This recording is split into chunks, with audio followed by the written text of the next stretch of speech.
Magandang umaga mga ka-words, at babalik ako sa aking mga sinasabi tungkol sa mga naririnig ko at parang dinig din sa buong bansa tungkol sa mga Duterte. Ang Duterte, sa pagkakaalam ko, matitinong tao po yun. Mga ka-boards, pinagbintangan lang sila dahil ayaw ng sambayan ng Pilipino yung iba lang. Ayaw ni Tatay Digong o mga Duterte kasi subok na po. Subok na subok, hindi tulad ngayon.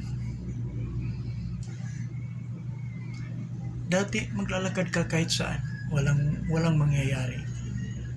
Wala kang palingon-lingon, walang ibang iniisip na anong dinadala mo, makukuha ng iba. Hindi po. Si Tatay Digong po, iniisip niya ang mga kapakanan sa ating bayan. Hindi po yung iniisip yung sarili niya. Kasi po, kung iisipin nyo, sa lahat ng namumuno dito sa bansa, makikita nyo mansion po yung tinitirahan nila. Pero si Tatay Digong po, hindi nyo makikita mansion ba yung bahay niya.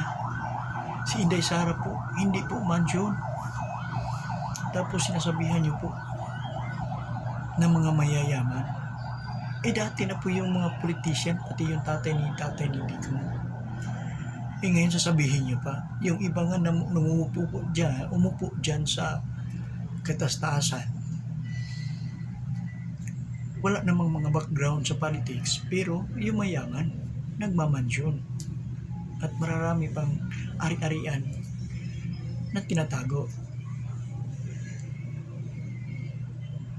So yun lang po ang masasabi ko sa ngayon po mga ka-boards. Salamat po.